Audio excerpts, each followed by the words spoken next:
This video sponsored by Mode. Thank you for watching. நேத்து வரைக்கும் மத்தவங்க தான் மதிக்காம இருந்தாங்க, இப்ப பெத்தவங்களும் மதிக்க மாட்டேங்கிறாங்கடா. This video sponsored by Mode. Thank you for watching. அ ஆ இ ஈ ஒண்ணுக்கு ஒரு அர்த்தம் இருக்குது. அரசனும் ஆண்டியாவான் என்பதை உணர்த்துவதற்காக அ ஆ. இ ஈ இருப்பவன் அடுத்தவருக்கு கொடுத்து ஈய வேண்டும் என்பதை உணர்த்துவதற்காக இ ஈ. உ உ உழைப்பே ஊக்கம் தரும் என்பதை உணர்த்துவதற்காக உ உ. ஏனா என்னது? எதையும் ஏன் என்று ஆராய்ந்து பார்த்து செயல்பட வேண்டும் என்பதை உணர்த்துவதற்காக ஏ வச்சா. ஐ மட்டும் தனியா இருக்கும். கவனிச்சீங்களா? ஏன் ஐ மட்டும் தனியா இருக்கு? ஐ அப்படின்னா தமிழ்ல நான் அப்படிங்கிற ஒரு பொருள்.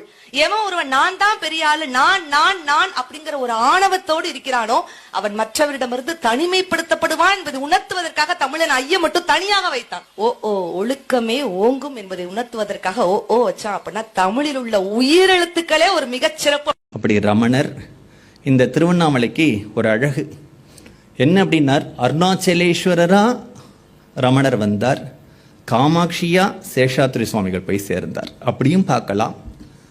இன்னொன்று, நமக்கு 3 முக்கியமான தெய்வங்கள், காஞ்சி காமாட்சி, காசி விசாலாட்சி, மதுரை மீனாட்சின்னு.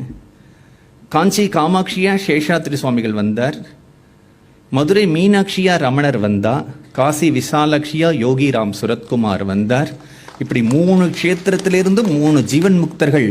ஏன்னா அந்த ஸ்தல புராணம் சொல்றது, இந்த க்ஷேத்திரத்தில் எப்பொழுதுமே 5 ஜீவன் முக்தர்கள் வாழ்ந்து கொண்டே இருப்பார்கள். நம்ம கண்ணுக்கு தெரியலாம், தெரியாம போகலாம்.